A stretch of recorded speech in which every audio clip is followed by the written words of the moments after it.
I think this debate we are part of the issue of to use the robot or not to use the robot is something which is fundamental to the whole concept of new technologies in surgery and our adoption, and do they actually add value to what we do as surgeons. And I think this is an important discussion to have, and I think it's a very healthy discussion to have.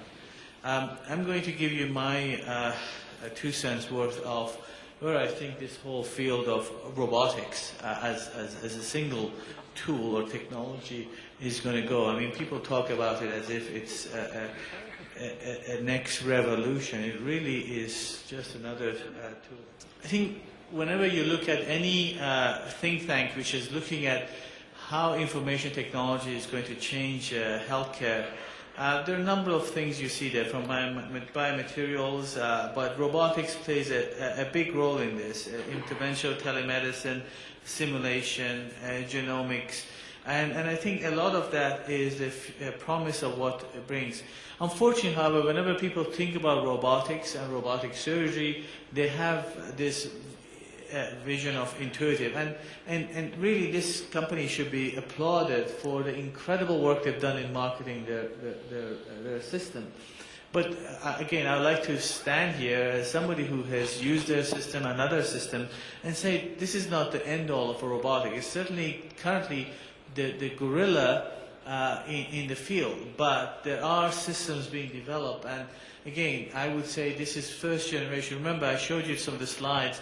The system is using technology which is about 10, 15 years old. Some of the technologies that I think you're going to see is more applicable. When you look at all the promises, at the moment, the intuitive really primarily improves dexterity. It is not image guided, although they're adding some fluorescent technology to it. It does not allow pre-planning, and there is no automation, so it's not a true robot, as was said. It's a computer-assisted system, and it's not capable of true telepresence surgery. You really can't operate it comfortably. There is a system in place which allows from one console to another, but really it's not a true telepresence surgical system. So really it's only addressing one area where robotics can potentially play, and there's so much more that robots can offer in the future. And yet, despite this, as was mentioned, there are somewhere close to 1,600 to 1,700 systems worldwide, which is great on one point and shows the penetration, but in other words, it's been around for almost 13 years. So in 13 years, 1,600 systems, it's not as much as you really think. Now, people show you these slides of the Vinci surgery going up and up and up. That's thanks to one specific procedure, prostatectomy in the United States. Almost 80% of prostatectomies in the United States, radical prostatectomy, are now robotic. And it's very much marketing driven. If a hospital does not have a robot to do prostates, they're not going to see prostate patients. And in fact, when you buy a robot, the company gives a training to the CEOs and of the hospital management about how to market the robot in the public. So it really has been a most incredible marketing success. And yet when you look, and I don't fully understand Hebrew, but I could follow the gist of the speaker before last, who basically talked about the evidence in support of what the system brings to the patient is very soft. And most of this is from their website, by the way. Most of these are in the form of abstract, small numbers. But when you really look at carefully at some of the larger centers doing laparoscopic prostatectomy, there's not a great deal of benefit from robotic. I think compared to open, there are short-term benefits because it allowed many open urologists now to do these in a minimally invasive procedure. But compared to laparoscopic surgeons, it really hasn't added a great deal. And there are many urologists who have their robot, but they still choose to do the operation laparoscopically if they can. There are others who have found alternative uses for their system, One urologist in the United States said it's the most expensive coat hanger I've got. This is Professor Giuliani in Chicago. As you can see, he can use the robot to play his organ beautifully. Actually, he's a concert pianist and certainly capable of using the robot for other needs. However, this is not the future, and I must say that. Again, when you look at the use of the system, Israel is a country which has really been very much in the forefront of use of robotics, not necessarily all with Vinci, as you heard earlier with computer motion, and then there are other systems that I'm going to talk about that was really developed in this country, and again shows the significant penetration of the use of robotics in Israel itself. Now, future applications of Da Vinci, as you know, in gynecology, there is an increasing push towards hysterectomy, and we saw the data from Hadassah that really almost a third of their use now is in gynae. In general surgery, there is increasing indication for very complex cases, particularly low rectal surgeries, reoperative bariatric surgery, or upper GI surgery, where we really need to deal with scarring. There are some benefits. And now with a new system, which is getting FDA approval, capability of doing single incision laparoscopic surgery using flexible instruments, which may also increase the application of robotics in the real world. However, there is still a huge amount of room for other companies to work. Again, Intuitive has tried to be a monopoly and try to take over as many companies as possible and hold the patents. But there are companies which are finding a way, and here I'm really delighted to hear that Telelab is starting to initiate its marketing and hopefully be able to compete, because really one of the things which we have been deprived of in the last 10 years have been other ideas coming to market which will bring this. Now, there are new platforms which are really arisen in the last 2 years, most of them in Europe, very few in the United States except a couple of them, and they're all, as you can see, much different to the Intuitive. They're often more focused, more specific to a function, and they're smaller. And again, these are some of the companies, as you can see, mostly in various other countries. There are a number of them from Israel, which I think it sort of professes to the work that has been done in this country. The U.S. market for robotics is expected to continue to grow to 1.5 billion by 2014. This is significantly smaller than what was projected a few years ago.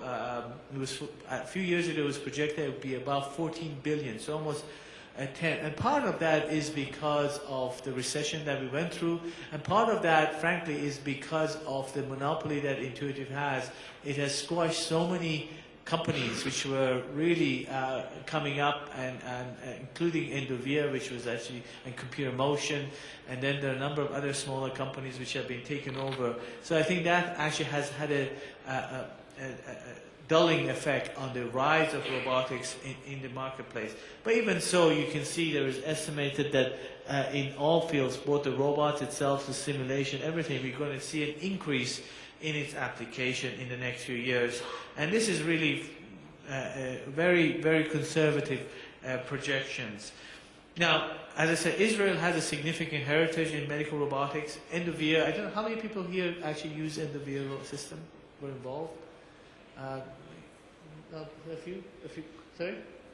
Very few. Well, I was very fortunate actually to be involved. As you know, it started as being Brock Rogers and then changed the name to Endovia. It had some very important IP associated with that. The whole flexible tools, completely snake-like, was Endovia. Unfortunately, again, it did not succeed in getting to the final. It had 2 rounds of investment, and the third round it collapsed, partly because of investors' concerns about lawsuits with Intuitive. And then later on, as you know, the IP was sold to Hansen Medical and leased by Intuitive. And all of the new sills instruments which Intuitive is going to be selling is actually Endovia IP, which is, and also their sales, the other sales products which other companies are working relies on Endovia IP. Given medical, obviously they're in not yet into robotics, but I think as soon as that capsule is capable of doing some robotic action, there certainly would be a major force. Maser Robotics, which is the Spinal Assist, and Vira, which is from Technion University. The Maser is a Spinal Assist, is a simple system. Again, shows what the new robots are going to be, very task specific or even system specific, allowing performance of a particular task in a much more precise way. And I think this is the future direction that we are going to see many of these systems. This is the newer product, the Renaissance, which again, I don't think that many people here are spinal surgeons, so you're probably not aware. But again, allows the neurosurgeons and the spine surgeons to perform specific tasks in a very precise way. This is the future. I think micro-robotics are going to be a big part of some of the future. This is a small crawling micro-robot which is capable of advancing within various cavities, and certainly there are a lot of promises for such system. In Canada, as part of the Canadian government investment in this, we are looking at a number of systems, again, for specific breast, spine, here, sills, and again, telesurgery. These are systems which are developed specifically with specific functions or tasks in mind, but most importantly, these are all teleoperable, and many of them are capable of automation. I think that's the key factor which raises the level of worthiness of any system in future. So when I look at it, I think we have a few pioneers in robotics in the room. I know there's a lot of skepticism. I think future robots are going to become smaller, more specific, hopefully cheaper. I think it's going to have applications in all subspecialties, and not just in general surgery or urology. I think it is important for the price to come down to make it more widely acceptable and usable. Systems which have some degree of artificial intelligence or automation allow for pre-planning and image guidance. And again, I would like to stress this, that these systems are not designed to replace the surgeon, but to enhance the surgeon. Now, there are surgeons here who use a stapler to do the anastomosis. There are also surgeons who equally well do a hand sewn. That's your choice. I think a robot is a tool like a stapler. It's a smarter tool, and I think you can use it if you feel it enhances your ability to perform a task, or you may not use it if you do not feel it enhances. But I don't think it's something to be frightened of or push it away. I think it's the future.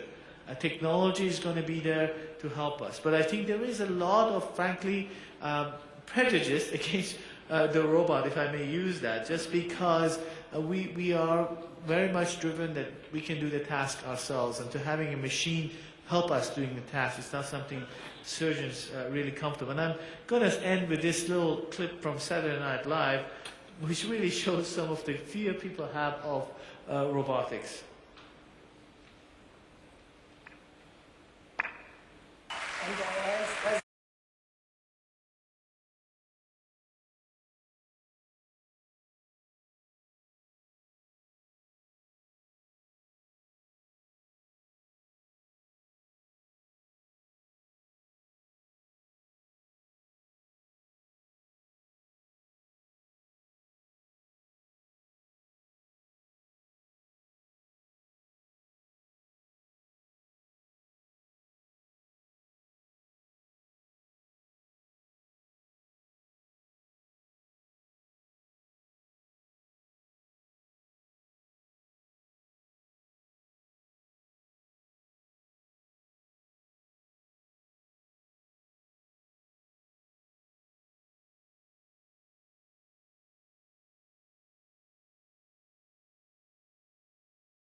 And I want to say, I think robotics is here to stay, not necessarily in the form of a Da Vinci, but in various forms. And I think anybody who really wants to be involved in advancing the surgical technology cannot ignore the role of systems which uses some degree of artificial intelligence and automation. I think robotics are here to stay. Thank you very much.